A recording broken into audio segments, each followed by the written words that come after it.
আগে শ্বাসকষ্ট নিয়ে ঢাকার একটি বেসরকারি হাসপাতালে ভর্তি হন ফরিদা পারভীন। শুরুতে আইসিইউতে রেখে চিকিৎসা দেওয়ার পর গতকাল তাকে সাধারণ কেবিনে স্থানান্তর করা হয়েছে। শ্বাসকষ্টজনিত সমস্যা নিয়ে রাজধানীর একটি হাসপাতালে চিকিৎসাধীন রয়েছেন লালন কন্যা খ্যাত এই শিল্পী। ফরিদা পারভীনের স্বামী যন্ত্রসঙ্গীত শিল্পী গাজী আব্দুল হাকিম এসব তথ্য নিশ্চিত করেছেন। গাজী আব্দুল হাকিম আরও বলেন, সার্বিকভাবে তার অবস্থা খুব একটা ভালো না। গত কয়েক মাসে 3 বার আইসিইউতে ভর্তি রেখে চিকিৎসা করাতে হয়েছে।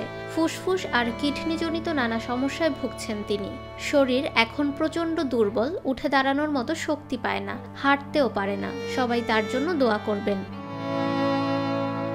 1968 সালে রাজশাহী বেতারের তালিকাভুক্ত শিল্পী হিসেবে নজরুল সঙ্গীত গাইতে শুরু করেন ফরিদা। 1973 সালের দিকে দেশাত্মবোধক গান গেয়ে জনপ্রিয়তা অর্জন করেন তিনি। সাধক মোকসেদ আলী শাহর কাছে ফরিদা পারভীন লালন সঙ্গীতে তালিম নেন। ফরিদা পারভীনকে বলা হয় লালন কন্যা। লালন ফকিরের গান গেয়ে দেশে বিদেশে খ্যাতি পেয়েছেন। 1987 সালে ফরিদা পারভীন সঙ্গীতাঙ্গনে বিশেষ অবদানের জন্য 21 পদক অর্জন করেন।